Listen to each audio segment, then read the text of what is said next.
बिस्मिल्लाहिर्रहमानिर्रहीम। अस्सलाम वालेकुम। मैं हूं सुमेरा सुलेमान और आप देख रहे हैं JNN न्यूज़।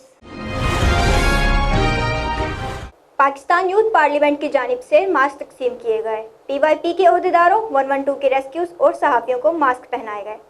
मज़ीद तफसीलात जानते हैं आफ्ताब अनवर से।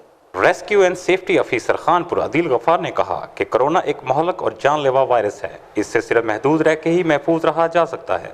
एहतियाती तदाबीर के बगैर बिला वजह घरों से निकलकर लोग माशरे और हुकूमत को इम्तिहान में ना डालें। वो पाकिस्तान यूथ पार्लियामेंट के वफद से बातचीत कर रहे थे। इससे कबल पाकिस्तान यूथ पार्लियामेंट के secretary of literacy doctor Abdul Rahman ने कहा कि लोग मास्क और ग्लव्स का इस्तेमाल करके कोरोना को फैलने से रोकें। सदर प्रेस क्लब मोहम्मद अशरफ मुगल, सदर union of journalist Maqsood Ahmad Bhatti, finance secretary press club Malik Alladitta, station incharge 1122 Aminullah Khan, rescues भी इस मौके पर मौजूद थे। पाकिस्तान यूथ पार्लियामेंट की जानब से doctor Abdul Rehman, deputy secretary Punjab Aziz Aslam, जिले सदर हाफिज अरसलान ने 1122 के रेस्क्यूज और सहाफियों को मास्क पहनाए और रेस्क्यूज के लिए मास्क अदील गफ्फार के हवाले किए। कैमरा टीम के साथ आफ्ताब अनवर, JNN न्यूज़ खानपुर।